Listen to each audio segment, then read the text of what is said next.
Hello, this is Modern Alternate History. Today we are talking about what if the Soviet Union never existed, and what would the effects of that be. The Tsar of the Russian Empire, having been forced to abdicate, would be replaced by the provisional government. In this timeline, the provisional government would be more pacifist, and would immediately try to pull out of the war. Russia had to give up in the peace deal Poland, Lithuania, Latvia and Estonia. Bessarabia was granted to Romania. The new nations would be independent but only in name, as they would become German client states. The provisional government would try to pose this as a peace deal without annexations, to please the people.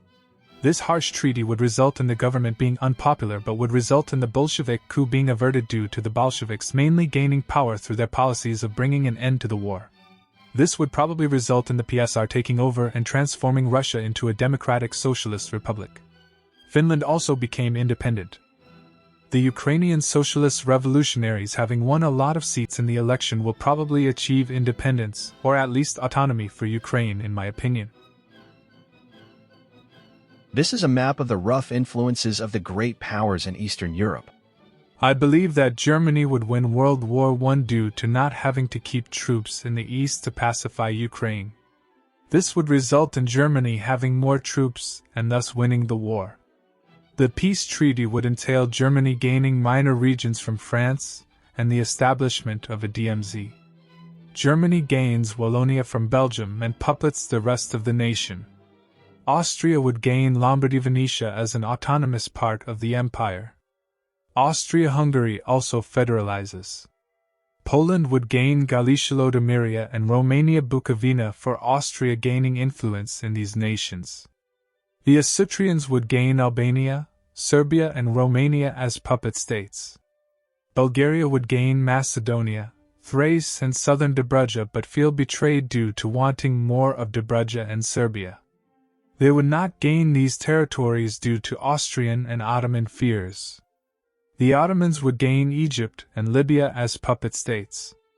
The Ottoman would also gain Crete and Cyprus. Here is a rough map of influences of the victors of the Weltkrieg.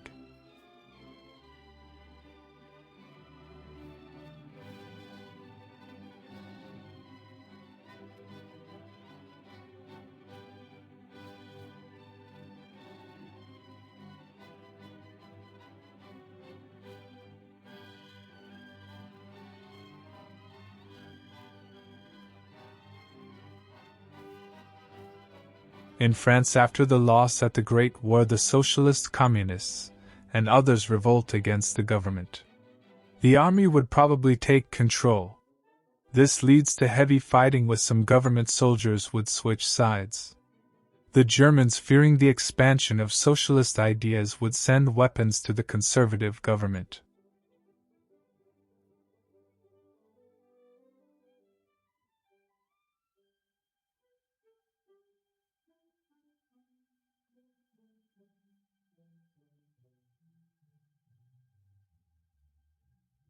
The socialists and communists would probably be crushed due to the French situation not being as dire as in Russia, for example.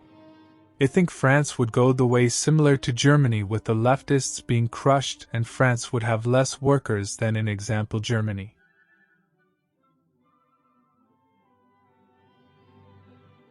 In the interwar period, the economies would be worse off than in the real world, as Germany was not an economic superpower but a military one. This, along with the fact that the Brits and French cannot pay of their debts to America, would lead to an earlier Great Depression. In France, the national syndicalists, monarchists and other far-rightists would take over. In Italy, the fascists, like in our timeline, would take over and overthrow the Italian monarchy with other leftist and rightist groups' help. The UK, meanwhile, would become increasingly isolationist, not wanting to engage itself in continental affairs. The French military would then enter the DMZ to remilitarize it in 1938.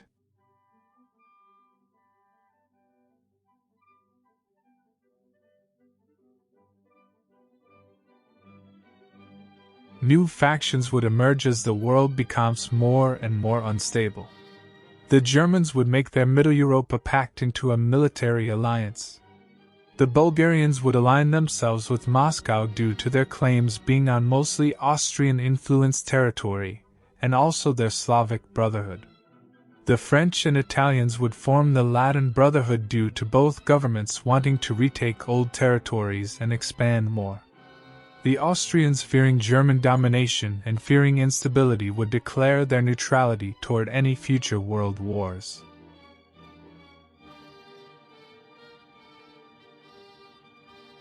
The Second Great War would break out in early 1941 due to French and German border clashes. The Italians and French declare war on Germany, who calls in most of her allies. The Second Great War has begun.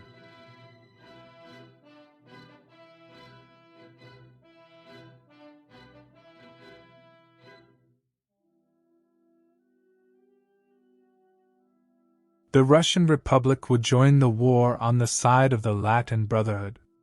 The Italians would then declare war on Austria, which forced Austria to join the war on the side of the Germans with her client states. The Russians would force Ukraine to also join the war.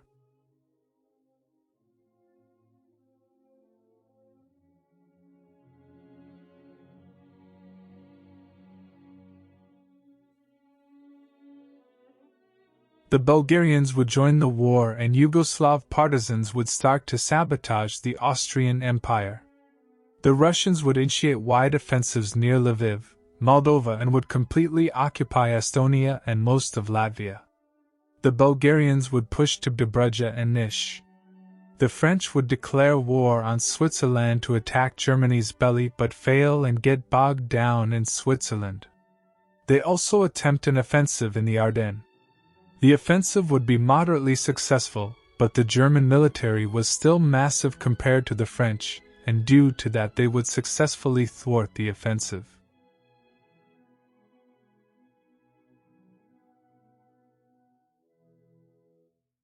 The Ottoman Empire would join this war on the side of the German alliance in hopes of gaining Thrace from Bulgaria and the Caucasian region from Russia.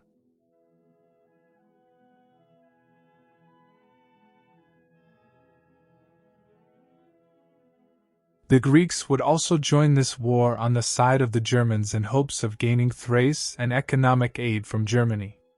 Interestingly, this would mean the Ottomans would be on the same side as the Greeks. Bulgaria is now encircled from almost all sides, and their hopes of uniting the Balkan front with Russia would be swiftly crushed due to having to divert their thinly spread army.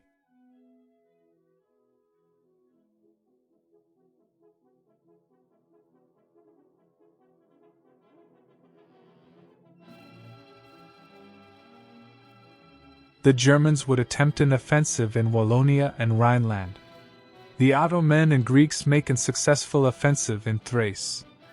The Romanians meanwhile manage to kick the Bulgarians out of Dobruja. The Russian army attempts to encircle German troops by invading through Lithuania. The Ottoman Empire has also succeeded in invading Caucasia. The Russians managed to close their encirclement of Courland and have even reached into core German territory, but all is not well for the Moscow Accord, as over half of Bulgaria has been conquered and Bulgaria may capitulate soon. The French meanwhile manage a small counterattack in Alsace-Lorraine and in Milano, but the front is very similar to WW1. The Germans evacuate their soldiers from Courland due to not being as idiotic as the Nazi regime. In Finland, the Russians attempt a major offensive to force them out of the war. Meanwhile, the Bulgarians have capitulated due to overwhelming force from the Greeks and the Ottoman.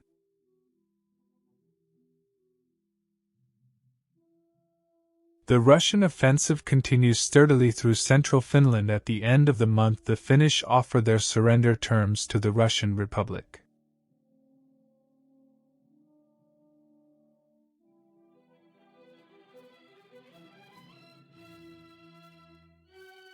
The Finnish peace treaty entails Finland sowing their areas near Petrograd, Salla, and their access to the North Sea.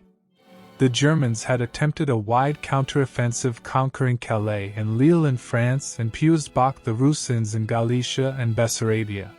But now the German army is starting to run out of steam, and that could be very dangerous to the empire, and in other news their Kaiser has also just died. The Russians and Greeks would begin secret negotiation with the Russians promising the Greeks Thrace for suing peace and leaving the war. The Russians also promised the Greeks Ottoman territory after the war. This would strengthen Bulgarian and Illyrian rebels as the Greeks were the main garrison force. The Germans would attempt an offensive near the Ardennes, but it would mostly fail. The Russians would attempt a massive offensive in Galicia and Moldova and would occupy large swaths of territory in exchange for massive casualties.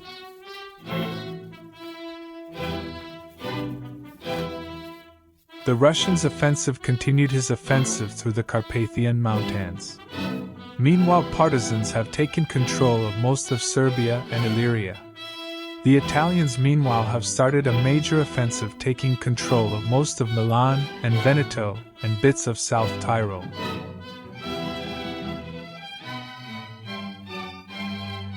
The Russians managed to break trough conquering Romania, Transylvania, Bulgaria and uniting with the Yugoslav rebels.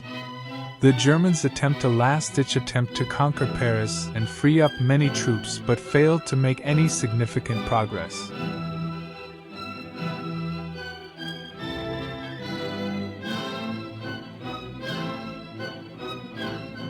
The offensive was Germany's last effort to win the war, as now most of the Balkan Peninsula lays in the hands of the Soviets.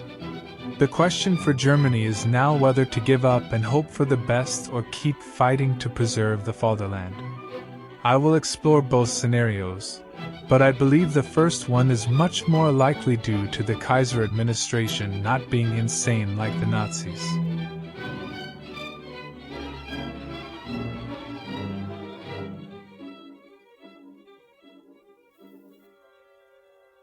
Let's start with the peace deal now.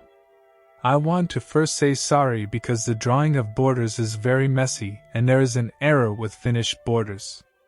Now, firstly, the Russians would gain small amounts of territories from Poland and Lithuania. The Ukrainians meanwhile would gain eastern Galicia, Carpathian Ruthenia and Bessarabia. Meanwhile, an independent Caucasian federation would be created which would receive territories from Turkey. A new Yugoslav state would be created which would consist of Croatia, Bosnia, Serbia, Bulgaria, the whole of Dobruja and eastern Thrace. Romania would gain Transylvania and Hungary would be in a union with Slovakia. Poland would become a Russian client state and would gain eastern Prussian and Poznan. Now about the Latin side of the treaty. The French state would realize their natural borders and would set up puppet states in Switzerland and the Netherlands. Meanwhile, French and Italian majority regions of Switzerland would be annexed by them. The Italians gained many OTL territories and territories near roads. This would leave Germany in shambles as their empire would be split and the world would be separated into two main factions: the agrarian socialist Moscow Accord and the nationalist Latin Entente.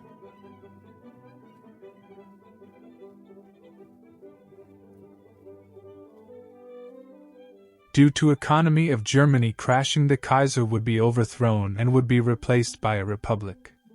Meanwhile, many nationalist forces were pushing for the weakened Austria and Germany to unify.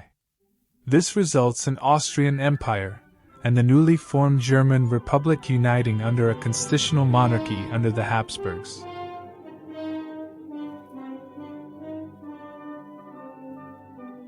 The Second Great War had split the world into three main factions. First, about the Russian Moscow Accord. The Kremlin would hold practically puppet most Eastern European states as seen on the map as darker green. The brighter green states are states which are aligned with Russia, but not true puppet regimes. The British would create their own faction along with Germany, calling it the Commonwealth. In the Commonwealth would be Britain, Germany, the Nordic states, Greece and the Ottoman rump state. The Commonwealth would be the faction of democracies and capitalists opposed to Russia's socialists and France's nationalists. France, meanwhile, would continue their alliance with Italy and even invite the Spanish and Portuguese into the Latin Entente. But what if Germany did not give up, or the Allies refused the conditional surrender? This we will also find out. The Germans attempt a counteroffensive in Hungary, which is moderately successful, but the Russian army has encircled Königsberg.